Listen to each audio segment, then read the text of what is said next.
கரூர் தாவேகா கூட்ட நெரிசல் மரணங்கள் நிகழ்ந்து ஒரு வாரம் நிறைவு. இதுவரை நடந்தது என்ன?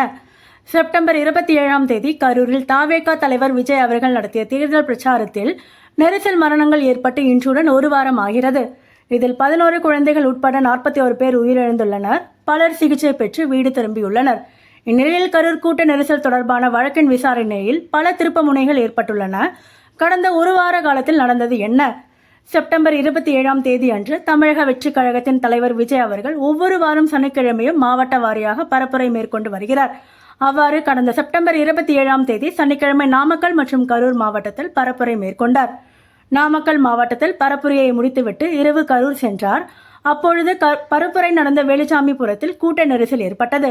இதில் சம்பவ இடத்திலேயே சிலர் உயிரிழந்த நிலையில் காயமடைந்தவர்கள் மருத்துவமனைக்கு அழைத்துச் செல்லப்பட்டனர். சம்பவம் நடைபெற்ற சில மணி நேரத்திற்குள் கரூர் சட்டமன்ற உறுப்பினர் வே செந்தில் பாலாஜி அவர்கள் மற்றும் அதிமுக முன்னாள் அமைச்சர் MR விஜயபாஸ்கர் அவர்கள் போன்றோர் மருத்துவமனைக்கு சென்று பாதிக்கப்பட்டவர்களை சந்தித்தனர். தமிழ்நாடு முதலமைச்சர் ஸ்டாலின் அவர்கள் அன்றைய இரவே கரூர் சென்று பாதிக்கப்பட்டவர்களை சந்தித்தார்.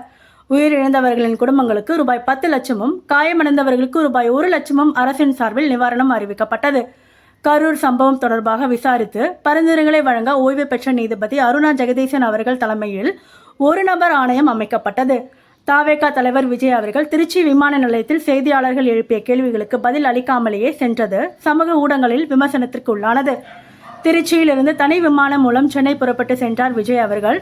இரவு 11 மணிக்கு இதயம் நொறுங்கி போயிருக்கிறேன் என உயிரிழந்தவர்களுக்கு வருத்தம் தெரிவித்து எக்ஸ் தள பதிவு ஒன்றை வெளியிட்டிருந்தார். குடியரசுத் தலைவர் திரௌபதி முர்மு அவர்கள், பிரதமர் நரேந்திர மோடி அவர்கள், உள்துறை அமைச்சர் அமித்ஷா அவர்கள், மக்களவை எதிர்க்கட்சித் தலைவர் ராகுல் காந்தி அவர்கள் உள்ளிட்ட பலரும் கரூர் சம்பவத்திற்கு இரங்கல் தெரிவித்து பதிவிட்டிருந்தனர். செப்டம்பர் 28 அன்று சம்பவம் நடந்த அடுத்த நாள் காலை துணை முதலமைச்சர் உதயநிதி ஸ்டாலின் அவர்களும் எதிர்க்கட்சித் தலைவர் எடப்பாடி பழனிசாமி அவர்களும் கரூர் சென்று பாதிக்கப்பட்ட குடும்பங்களை சந்தித்தனர். அதன் பிறகு இருவருமே செய்தியாளர்களை சந்தித்தனர். மாநில அரசை விமர்சித்த எடப்பாடி பழனிசாமி அவர்கள் விஜய் அவர்களுக்கு சில பரிந்துரைகளை வழங்கினார். மாநில அரசு எடுத்த நடவடிக்கைகளை விவரித்த உதயநிதி ஸ்டாலின் அவர்களும் விஜயிடமும் கேள்வி கேட்குமாறு செய்தியாளர்களிடம் தெரிவித்தார். தமிழ்நாட்டில் உள்ள மற்ற அரசியல் கட்சிகளின் தலைவர்களும் பாதிக்கப்பட்டவர்களை நேரில் சென்று சந்தித்தனர். மத்திய அரசின் சார்பில் கரூரில் உயிரிழந்தவர்களின் குடும்பங்களுக்கு ரூபாய் 2 லட்சமும் காயமடைந்தவர்களுக்கு ரூபாய் 50,000 நிவாரணம் அறிவிக்கப்பட்டது. விஜய் அவர்கள் தனது எக்ஸ் பக்கத்தில் நீளமான பதிவை வெளியிட்டு உயிரிழந்தவர்களின் குடும்பங்களுக்கு ரூபாய் 20 லட்சமும் காயமடைந்தவர்களுக்கு ரூபாய் 2 லட்சமும் நிவாரணம் வழங்க இருப்பதாக அறிவித்தார். இந்த சம்பவம் தொடர்பாக தாவேகா சார்பில் சென்னை உயர்நீதிமன்ற நீதிபதி தண்டபாணி அவர்கள் இல்லத்தில் முறையீடு செய்யப்பட்டது.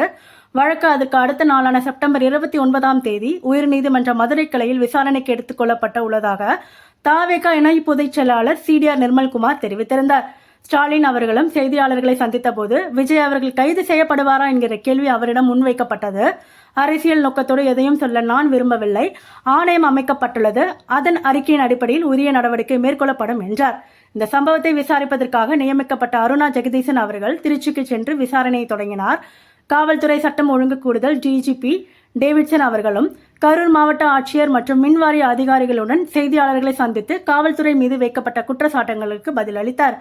காயமடைந்து சிகிச்சை பெற்று வந்த கவின் என்பவர் உயிரிழந்த நிலையில் பலி எண்ணிக்கை 40ஆக உயர்ந்தது. செப்டம்பர் 29ஆம் தேதி அன்று கரூர் சம்பவம் தொடர்பாக விசாரணை நடத்த பாரதிய ஜனதா கட்சி சார்பில் நாடாளுமன்ற உறுப்பினர் ஹேமமாலினி அவர்கள் தலைமையில் குழு ஒன்று அமைக்கப்பட்டது. காவல்துறை பதிவு செய்த முதல் தகவல் அறிக்கையில் விஜய் மீது பல்வேறு குற்றச்சாட்டுகள் முன்வைக்கப்பட்டிருந்தது. அதோடு தாவேகா தலைவர் CTR நிர்மல்குமார் அவர்கள், ஆனந்த் அவர்கள் மற்றும் கரூர் மேற்கு மாவட்ட செயலாளர் மதியழகன் அவர்கள் மீது குற்றம் சாட்டி வழக்கு பதிவு செய்யப்பட்டிருந்தது. இந்த வழக்கில் மதியழகன் அவர்கள் காவல்துறையால் கைது செய்யப்பட்டார். மருத்துவமனையில் சிகிச்சை பெற்று வந்த 61 வயதான சுகுணா என்பவர் உயிரிழந்ததை தொடர்ந்து பலி எண்ணிக்கை 41ஆக உயர்ந்தது. மத்திய அமைச்சர்கள் நிர்மலா சீதாராமன் அவர்கள் மற்றும் முருகன் அவர்கள் கரூர் சென்றனர். பின்னர் செய்தியாளர்களை சந்தித்து பேசுகையில், இனி தமிழகம் மட்டுமின்றி நாடு முழுவதும் இதுபோன்ற நிகழ்வு நடக்கக்கூடாது என்றார் நிர்மலா சீதாராமன் அவர்கள். ஸ்டாலின் அவர்கள் தனது சமூக ஊடக பக்கங்களில் காணொலி ஒன்றை வெளியிட்டிருந்தார். அதில் கரூர் சம்பவம் தொடர்பாக வதந்திகள் பரப்பப்படுவதாக குற்றம் சாட்டிய அவர் பொய் செய்திகளை பரப்ப வேண்டாம் என்றும் தெரிவித்தார். எந்த ஒரு அரசியல் கட்சி தலைவரும் தனது தொண்டர்களும் அப்பாவி பொதுமக்களும் உயிரிழப்பதை விரும்ப மாட்டார்கள் என்றும் தெரிவித்திருந்தார்.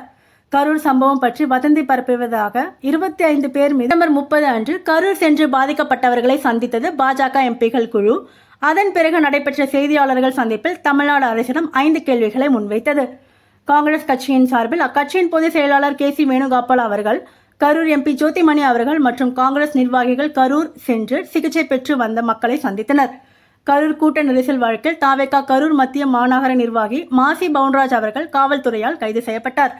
கரூர் சம்பவம் தொடர்பாக வீடியோ வெளியிட்ட விஜய் அவர்கள், மற்ற மாவட்டங்களில் பரப்புரையின் போது ஏற்படாத நிகழ்வு கரூரில் மற்றும் எப்படி நடந்தது என கேள்வி எழுப்பியிருந்தார். அந்த வீடியோவில் முதலமைச்சர் ஸ்டாலின் அவர்கள் தொடர்பாக விஜய் அவர்கள் பேசிய கருத்தும் பேசுபொருளானது. இதனைத் தொடர்ந்து தலைமைச் செயலகத்தில் மூத்த அதிகாரிகள் சார்பில் செய்தியாளர் சந்திப்பு நடைபெற்றது. அப்போது ஏன் கூட்ட நெரிசல் ஏற்பட்டது என்பது தொடர்பாக விவரிக்கப்பட்டது. கரூர் சம்பவம் பற்றி கருத்து தெரிவிக்காமல் தவிர்த்து வந்த அக்கட்சியின் தேர்தல் பரப்புரை மேலாண்மை பிரிவின் பொதுச் செயலாளர் ஆதவ் அர்ஜுனா அவர்கள் எக்ஸ் தளத்தில் பதிவு ஒன்றை வெளியிட்டு உடனடியாக நீக்கினார். ஆனால் அந்த பதிவு வன்முறையை தூண்டும் விதத்தில் இருந்ததாக கூறி சென்னை சைபர் குற்ற காவல்துறையினர் வழக்கு பதிவு செய்தனர். தாவேகா பொதுச் செயலாளர் N. ஆனந்த் அவர்கள் முன்ஜாமீன் கோரி உயர்நீதிமன்ற மதுரை கிளையில் மனு தாக்கல் செய்தார்.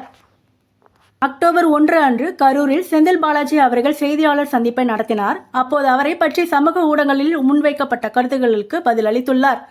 தாவேகா சார்பில் தண்ணீர் உள்ளிட்ட ஏற்பாடுகள் முறையாக மேற்கொள்ளப்படவில்லை என்கிற குற்றச்சாட்டை முன்வைத்தார். நெரிசல் சம்பவம் நடந்த மறுநாள் வேலுச்சாமிபுரத்தில் 2000 செருப்புகள் கிடந்தன, ஒரு குடிநீர் பாட்டில் கூட இல்லை என கூறினார். விஜய் அவர்களின் பரப்புரை நிகழ்ச்சிகள் 2 வாரங்களுக்கு ஒத்திவைக்கப்படுவதாக தாவேகா சார்பில் அதிகாரப்பூர்வமாக அறிவிக்கப்பட்டது. அக்டோபர் 2ஆம் தேதி அன்று கரூர் துயர சம்பவத்திற்கு தாவேகா தலைவர் விஜய் அவர்கள் மீது ஏன் வழக்கு பதிவு செய்யவில்லை என்பது பற்றி பேசிய திருமாவளவன் அவர்கள், அவ்வாறு செய்வதற்கு தமிழக அரசு அஞ்சுகிறதா என கேள்வி எழுப்பியிருந்தார். பாதிக்கப்பட்ட மக்களுக்கு ஆறுதல் சொல்வதை விட இதை வைத்து எப்படி அரசியல் ஆதாயம் தேடலாம் என்றுதான் விஜய் அவர்களும் குறியாக இருக்கிறார் என்று தெரிவித்தார். அக்டோபர் 3ஆம் தேதி அன்று N. ஆனந்த் அவர்கள் மற்றும் CTR நிர்மல்குமார் அவர்கள் ஆகியோரின் முன்ஜாமீன் மனுக்களை உயர்நீதிமன்ற மதுரை கிளை தள்ளுபடி செய்து உத்தரவிட்டது. இந்த சம்பவத்தில் CBI விசாரணை கோரிய வழக்கில் IG அஸ்ரா கார்க் தலைமையில் சிறப்பு புலனாய்வு குழுவை அமைத்து சென்னை உயர்நீதிமன்றம் உத்தரவிட்டுள்ளது. வழக்கு ஆரம்ப கட்டத்தில் இருப்பதாக கூறி CBI விசாரணைக்கான கோரிக்கையை நீதிமன்றம் நிராகரித்தது. பேரணி மற்றும் ரோட் ஷோ நடத்துவது தொடர்பாகவும் நீதிமன்றம் உத்தரவு பிறப்பித்துள்ளது. கரூர் சம்பவத்திற்கு பிறகு கட்சியினர் அந்த இடத்தை விட்டு சென்று விட்டனர். கட்சி சார்பில் எந்த வருத்தமும் தெரிவிக்கப்படவில்லை. இந்த செயலை நீதிமன்றம் கண்டிக்கிறது என இந்த வழக்கை விசாரித்த நீதிபதி N. செந்தில்குமார் அவர்கள் கண்டனம் தெரிவித்தார் என்கிறது லைவ்லா. ராமநாதபுரத்தில் நடைபெற்ற நிகழ்ச்சி ஒன்றில் பேசிய ஸ்டாலின் அவர்கள், கரூர் சம்பவத்தில் பாஜக அரசில் ஆதாயம் கிடைக்குமா என்று பார்ப்பதாக தெரிவித்தார். ஸ்டாலின் அவர்களின் கருத்தை விமர்சித்து பேசிய எடப்பாடி பழனிசாமி அவர்கள், கரூருக்கு ஓடோடி சென்ற நீங்கள் கள்ளக்குறிச்சிக்கு ஏன் செல்லவில்லை, வேங்கை வேலைக்கு ஏன் செல்லவில்லை, ஏர் ஷோவில் உயிரிழந்தோர் வீட்டுக்கு ஏன் செல்லவில்லை, அப்போது நீங்கள் செய்வது அரசியல் இல்லாமல் அவியலா என்று தெரிவித்தார். அக்டோபர் 4ஆம் தேதி அன்று ஆதவ் அர்ஜுனா அவர்கள் சில தினங்களுக்கு முன்பு தனி விமானம் மூலம் டெல்லி சென்றதாக செய்தி வெளியாகியிருந்தது. இந்த நிலையில் இன்று உத்தரகாண்ட் மாநிலம் டேராடூனில் விமான நிலையத்திற்கு வெளியே வந்த அவரிடம் ANI செய்தி முகமை கேள்வி எழுப்பியது. அப்பொழுது நீதியின் வழியில் செயல்படுகிறோம், நீதி மற்றும் உண்மை வெளிவரும் என்று மட்டும் பதிலளித்தார். உயர்நீதிமன்றம் கூறியுள்ள கருத்துகள், வழிகாட்டுதல்கள் அனைத்தையும் தமிழ்நாடு அரசு மிக தீவிரமாக கவனத்தில் கொண்டு செயலாற்றி வருவதாக ஸ்டாலின் அவர்கள் தனது எக்ஸ் தள பதிவில் தெரிவித்துள்ளார். பலவற்றிலும் இந்தியாவுக்கே முன்னோடியான தமிழ்நாடு கூட்ட நெரிசல் விபத்துகளை தவிர்ப்பதிலும் நாட்டுக்கு வழிகாட்டும். மாநிலம் முழுவதும் துறைசார் வல்லுநர்கள், அரசியல் கட்சியினர், செயற்பாட்டாளர்கள், பொதுமக்களின் அனைவரும் கலந்து ஆலோசித்து ஒரு முழுமையான நிலையான வழிகாட்டு நெறிமுறைகளை வடிவமைப்போம்.